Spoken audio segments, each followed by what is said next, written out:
හරිම සුමුදුයි.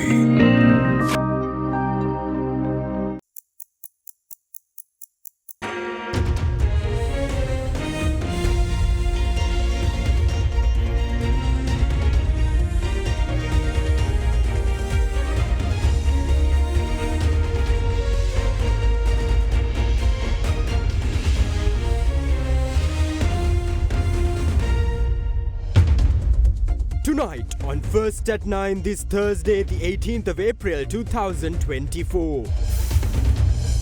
Dealing with debt. Sri Lanka could reach bond restructuring deal mid-next month. IMF expresses support for Sri Lanka's engagements with bondholders. A friend in need. Japan assures continued support for Sri Lanka's debt restructuring. Government meanwhile records a 130% growth in tax, reveals the State Minister of Finance. Resistance powering up. The amended Sri Lanka electricity bill gazetted. CEB engineers express objection once again. Restrained again. Colombo District Court further bars Maithripala Sirisena from serving as the SLFP's chairman. ඔබේ විශ්වාසය දිනු සෙන්සුරයින් දැන් ළඟමැති ෆාමසියෙන් ලබාගත හැක. This is Derana First at 9. Live from Studio 24 in Colombo. Good evening and welcome to Derana First at 9. I'm Aditya Singha joining you live with the latest in Sri Lanka and around the world. Now taking you straight to your top story tonight, Sri Lanka may reach a deal with investors to restructure its $12 billion in defaulted global bonds by mid-May this year. Quoting strategists of the Standard Chartered Bank, a Bloomberg report claimed that it will be done only if the island nation progress the discussions according to a specific timeline. The strategists have said further delaying will push agreements too close to the planned presidential elections in the country this year. Despite the first round of direct talks with dollar bondholders not yielding a breakthrough, the remaining disagreements are related to the structure of macro-linked bonds.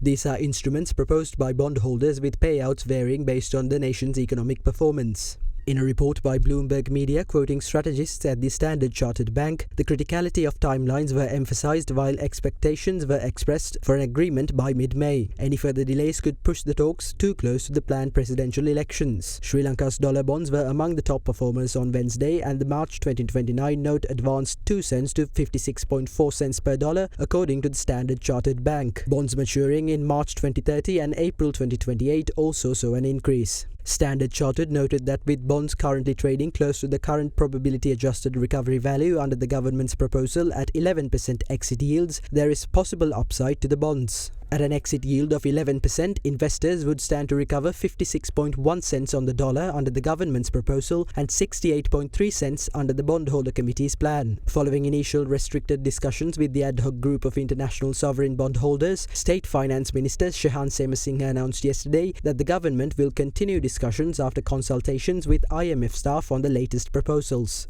Can you feel it? New Dulux Pentalite Hygiene Plus. Refreshing walls for generations. Dulux. Now in other news surrounding Sri Lanka's debt restructuring, the International Monetary Fund says they stand ready to support Sri Lanka's discussions with the international bondholders and will provide a formal assessment after the parties reach a tentative agreement in principle. Speaking to Reuters, an IMF spokesperson said they hope that an agreement can be reached soon consistent with the parameters of the IMF-supported program and official creditors' comparability of treatment requirements ahead of completing the second review under the program. The IMF spokesperson added that they encourage both parties to continue their discussions swiftly. Sri Lanka will consult with the IMF to assess if the latest proposals discussed with the bondholders are within the parameters of its bailout program.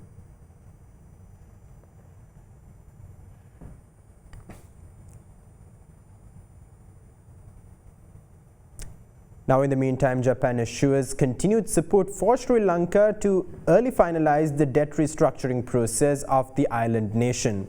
This assurance was given by the Japanese Deputy Vice Finance Minister for International Affairs, Fuji Daijo, to the Sri Lankan delegation headed by State Minister of Finance, Shehan Semasinghe. Meanwhile, addressing an interview on the sidelines of the World Bank IMF spring meetings, the State Minister of Finance revealed that Sri Lanka has recorded a 130% increase in tax compliance. On the sidelines of the World Bank International Monetary Fund spring meetings, a Sri Lankan delegation headed by State Minister of Finance Shehan Semasinghe held bilateral discussions with Japanese Deputy Vice Finance Minister for International Affairs Fuji Daijo. Discussions focused on the progress of debt restructuring, where Japan assured its continued commitment to an early finalization of the debt restructuring process. In another meeting, talks held between the Sri Lankan delegation and the International Finance Corporation's Regional Vice President of Asia and the Pacific, Ricardo Pulitti, focused on Sri Lanka's economic outlook and the progress of restructuring SOEs, for which Sri Lanka is receiving IFC assistance. In a next message, the State Minister of Finance stated that the IFC is considering making more investments and supporting financial sector stability in the country. Meanwhile, addressing an interview on the sidelines of the World Bank IMF meetings, Semasinghe commented on some of the recent developments achieved by Sri Lanka during its recovery from the crisis. And Sri Lanka has some of the lowest taxes in the world, but your plan is to raise the state revenue to 15% of GDP by 2025. Tell me, how do you plan to get there? We have gradually increased our tax revenues. We have removed tax exemptions, and also tax compliance have been strengthened. Digitization is being brought in. So the government revenue has gone up to 11% of the GDP in 2023. So that is from 8.1% of the government revenue. And in 2024, we expect the numbers to move to 12%. And we are confident that we will reach that figure. But there is additional measures being taken by the government, that is on digitization. Because we think the tax structure needs to be digitized. And with the recent initiatives we have taken, we have already had 130% growth in tax compliance, tax registration. So that's a good number, but we are not happy with it. We want everybody who should pay taxes to pay taxes. We'll be extra cautious on getting the revenues up. In turn, that will help us to ensure welfare of the citizens. And also, how would an increase in revenue put debt on a more sustainable path? Yeah, it's a good question because debt crisis was one of the main crises which led into the economic crisis. As of now, with the assistance of the IMF program, we have had negotiations with our bilateral creditors, which we have come into agreements in principle with the bilateral creditors, and we are now working on converting it to MOUs. As you know, we had an official creditor committee which was co-chaired by Japan, France and India. China was sitting outside the official creditor committee, but we are happy that we reached agreements in principle with all our bilateral creditors. We are having engagements with commercial creditors and the private bondholders. So we are confident that we will reach a resolution which will enable Sri Lanka to be a debt sustainable country. Now in other local news, 8 Sri Lankans rescued from a cybercrime camp in Mayavadi, Myanmar arrived at the Bandaranaike International Airport earlier this morning. Immediately after being rescued from the terror camp, the group was taken into the care of the Sri Lankan Embassy in Thailand and were repatriated with the combined effort of the Ministry of Foreign Affairs, the Sri Lankan Embassies of Myanmar and Thailand, and the International Organization for Migration. In December 2023, reports surfaced of a group of 56 Sri Lankans being held hostage in cybercrime camps in Mayavadi, Myanmar. They had been lured into applying for supposedly lucrative job vacancies in the IT sector in Dubai by an agent in the UAE, only to be trafficked into Myanmar and forced to commit cybercrimes at the behest of armed forces. In January 2024, the Sri Lankan Foreign Ministry opened communications with the government of Myanmar with the intention of rescuing the 56 Sri Lankans. As a result, on the 4th of March, the government of Myanmar conducted a special operation during which 8 of the 56 Sri Lankans were rescued from the cyber camp and were taken to the Mayavadi police station. Subsequently, on the 11th of April, the group were handed over to the care of the Sri Lankan Embassy in Thailand. The 8 Sri Lankans arrived at the Bandaranaike Airport this morning after being repatriated through the combined efforts of the Ministry of Foreign Affairs and the International Organization for Migration. In coordination with the Ministry of Foreign Affairs in Sri Lanka and the Sri Lankan Embassy in Thailand, Sri Lankan Embassy in Myanmar, and the IOM missions in Sri Lanka, Thailand and Myanmar, and also under the leadership of the Ministry of Defence and the National Anti-Human Trafficking Task Force. IOM has been able to safely repatriate 8 Sri Lankans who have been trafficked to the cyber scamming compounds in Myanmar. They have been held against their will for months in these cyber scamming compounds in Myanmar, and as soon as they were rescued by the relevant authorities, we have been able to provide the necessary immediate support, onward transportation, their air tickets, and provide immediate assistance to return to Sri Lanka. IOM is also aiming to provide sustainable reintegration support to these victims of human trafficking. තව 48 දෙනෙක් ඉන්නවා. උන් සම්බන්ධයෙන් කොහොමද ඉදිරි ගියාම දේශපාලන අමාත්‍යාංශ වෙලා මේ සම්බන්ධයෙන් කටයුතු කරනවා ඕනේ නැත ලංකාවට ගේන්න. Now, the amended Sri Lankan electricity bill, which aims to provide necessary provisions to reform the country's power and energy sector, has been published in the Government Gazette. According to the Minister of Power and Energy, Kanchana Wijesekara, the amendments suggested by the stakeholders in January have been incorporated in the revised bill, and the public will have 2 weeks to challenge the bill's legality in the Supreme Court after it has been tabled in Parliament. In a bid to improve the efficiency of the country's power sector through new reforms, the government introduced the Sri Lanka Electricity Bill in December last year. The bill, which aims to restructure the Ceylon Electricity Board and provide necessary provisions for the implementation of reforms in the industry, aims to establish a National Electricity Advisory Council and provide legislative measures applicable to the incorporation of corporate entities under the Companies Act No. 7 of 2007. The duly incorporated entity will be responsible for all activities connected in the generation, transmission, distribution, trade, supply and procurement of electricity. However, amidst objections by the opposition in Parliament, trade unions and experts who highlighted severe flaws in the bill, a decision was made to withdraw the bill and incorporate several suggested amendments. Subsequent to those developments, Minister of Power and Energy Kanchana Wijesekara announced that the proposed electricity sector reforms were published in the Gazette yesterday as the Sri Lanka Electricity Bill, and added that it will be presented to Parliament next week. In an ex-message, the Power and Energy Minister noted that the amendments suggested by the stakeholders in January have been included in the revised bill, and that the public will have 2 weeks to challenge the bill's legality in the Supreme Court after it has been tabled in Parliament. However, in a media briefing today, the Ceylon Electricity Board Engineers Union expressed its objection to the newly gazetted bill. The provision of the Act in force at the moment mandate the generation of power at the lowest possible cost. However, since the new Act makes reference to the term economic cost, we see the possibility of electricity tariffs being propped up in the future under the guise of such economic cost. The new bill contains provisions obligating the disbursement of profits to the new holding company. When the Act clearly contains such provisions, companies will be legally mandated to disburse profits. All of us know that profits have a close relationship with the interest rate. If interest rates increase, these companies will be obliged to pay huge profits. Now, in your latest political developments, the interim injunction issued restraining former President Maithripala Sirisena from holding the chairmanship of the Sri Lanka Freedom Party was further extended until the 9th of May this year, when the matter was taken up in court today. Meanwhile, during a media briefing, former General Secretary of the Sri Lanka Freedom Party, Dayasiri Jayasekara, stated that the SLFP crisis is a carefully formulated conspiracy orchestrated by the government to take over the party. On the 4th of April, the Colombo District Court issued an interim injunction preventing former President Maithripala Sirisena from holding the chairmanship of the Sri Lanka Freedom Party until today.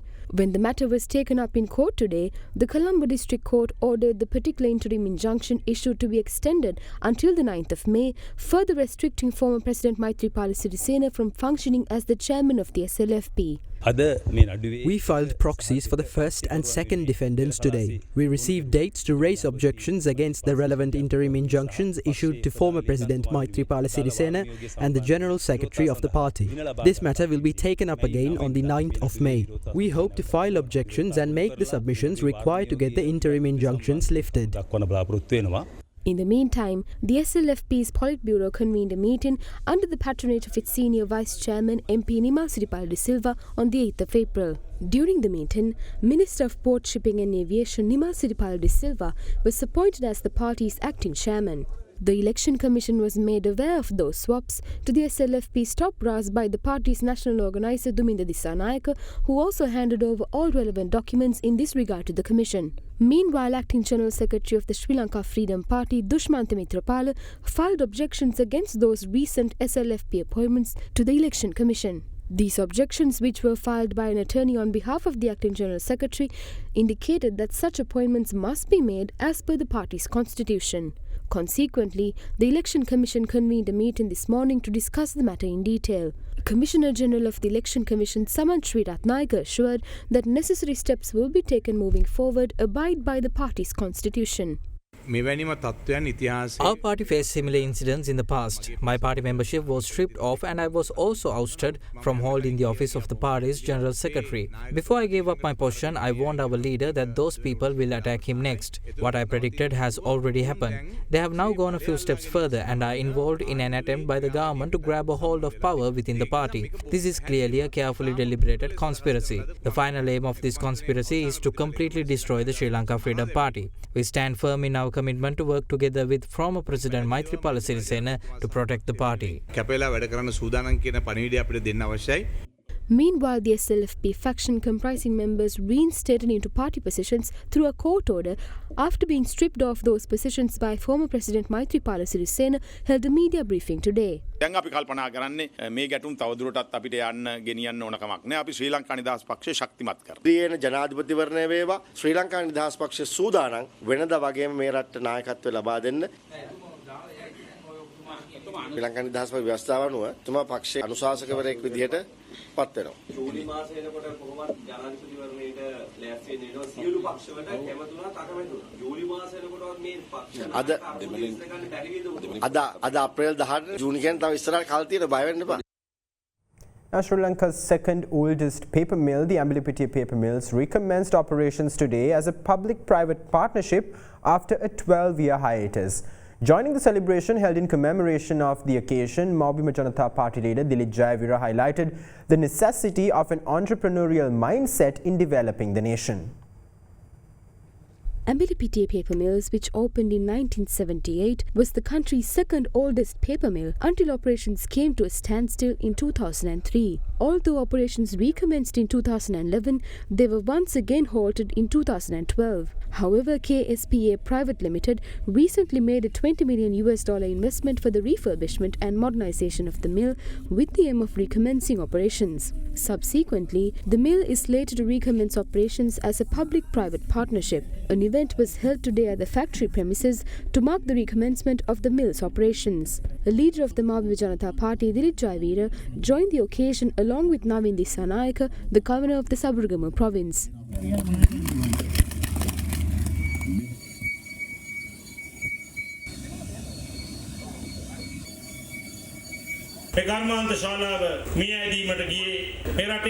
The factory went into disuse because none of the successive governments possessed an entrepreneurial mindset. This nation needs an entrepreneurial mindset. In order for us to join the developed nations of the world, we must put aside all political differences and promote the concept of an entrepreneurial state. That is how the developed countries achieved their present state. The developed nations have proved that one cannot achieve development if the country's government does not possess an entrepreneurial mindset. It is my belief that the entrepreneurs of this nation must make more sacrifices for the progress of the country.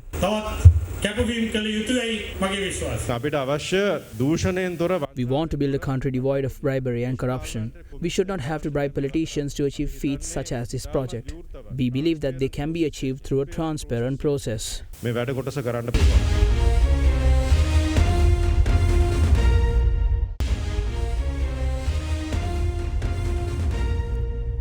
Welcome back. Now let's take a look at some local news in brief.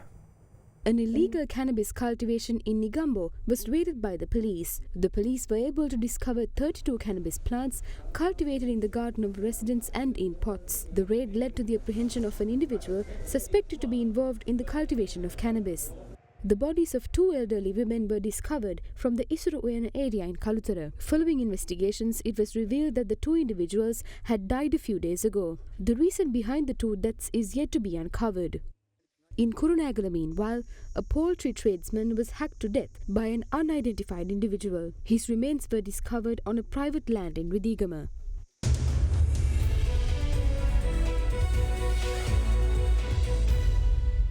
Now in your business news, the State-owned Enterprise Restructuring Unit of the Ministry of Finance has officially released the names of the local and foreign firms that have submitted responses to the respective requests for quote and the shortlisted bidders for the divestiture of shares held by the government of Sri Lanka in several key state-owned enterprises.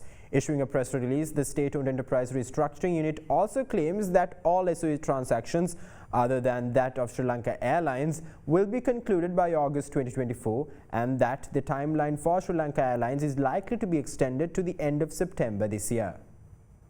In March 2023, the Cabinet of Ministers granted in principle approval for the divestiture of shares held by the Government of Sri Lanka, including Lanka Hospitals Corporation plc, Sri Lanka Telecom plc, Sri Lanka Airlines, Litrogas Lanka and Litrogas Terminals, and Sri Lanka Insurance Corporation Life Limited. The Cabinet of Ministers also appointed special project committees for each entity being divested, together with a special Cabinet-appointed negotiating committee tasking them with preparing the request for qualification and request for proposal documents and evaluating the proposals received. The RFQs were advertised both locally and internationally, including in countries such as India, Singapore, Thailand, the UAE, China, Japan, the US and Canada. As of date, pre-bid meetings have been held for all entities identified for divestiture. Deadlines for the submission of RFQs for 6 state-owned enterprises have now been closed, while the deadline to submit RFQs for Sri Lankan Airlines will remain open until the 22nd of April. A total of 42 bidders have responded to the RFQs of 7 SOEs, while 17 have been shortlisted. Bidders for Litrogas Lanka and Sri Lanka Insurance Corporations are yet to be shortlisted. The restructuring unit said shortlisted bidders are being provided access to a comprehensive data room created for each entity for purposes of buy-side due diligence. According to the restructuring unit, all transactions other than Sri Lankan Airlines will be concluded by August 2024, and the timeline for Sri Lankan Airlines is likely to be extended up to the end of September 2024. In parallel to the divestiture process, work has been done to set up a structured, efficient and well-governed process to manage the SOE sector going forward. Now the Colombo Stock Exchange closed in red today, weighed by losses in consumer discretionary and energy stocks. The Colombo Stock Exchange all-share price index dropped 0.28% to settle at 11,797.87 points. CT Holdings and Ceylon Beverage Holdings were the top losers on the index, falling 5.97% and 9.03% respectively. Trading volume on the ASPI fell to 71 million shares from 86.4 million shares in the previous session. The S&P Sri Lanka 20 meanwhile slipped 0.46%, ending at 3,475.40 points. The equity market's turnover rose to 2.22 billion rupees from 2.01 billion rupees in the previous session. Foreign investors were net sellers, offloading stocks worth 120.9 million rupees, while domestic investors were net buyers, purchasing shares worth 2.12 billion rupees.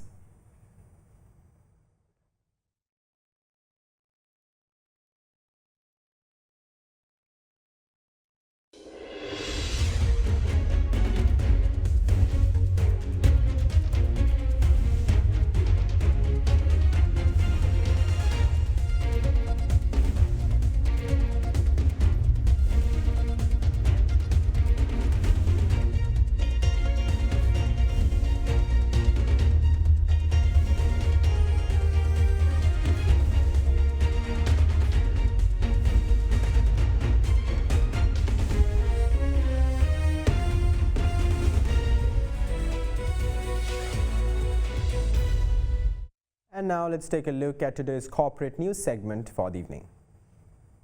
Dialog Asiata plc, Asiata Group Berhad and Bharati Airtel Limited signed a definitive agreement to combine their operations in Sri Lanka. Under the agreement, Dialog will acquire 100% of the issued shares in Airtel Lanka, in consideration of which Dialog will issue to Bharati Airtel ordinary voting shares amounting to 10.355% of the total issued shares of Dialog by way of a share swap. The transaction is subjected to the approval of Dialog shareholders and is pending the completion of specific conditions outlined in the share sale agreement, including clearance from the Colombo Stock Exchange and completion of other applicable legal, corporate and regulatory compliance procedures. Hunas Holdings plc meanwhile recently announced a strategic partnership with BCC Corporation Japan, a renowned innovator in technology, hospitality and real estate solutions. The partnership introduces a groundbreaking advancement poised to transform the way hotel accommodations are booked and managed. The collaboration introduces an innovative platform using blockchain and non-fungible token technology while enhancing flexibility and investment opportunities for travelers and stakeholders alike. In other corporate news, Sri Lanka Insurance concluded 2023 achieving an impressive profit before taxation of 10.6 billion rupees, reflecting a robust improvement in combined gross written premium of 44.2 billion rupees, marking a growth of 7.2%. As of December 31st, 2023, Sri Lanka Insurance Life recorded a premium volume of 21 billion rupees, while Sri Lanka Insurance General recorded a premium value of 23.1 billion rupees.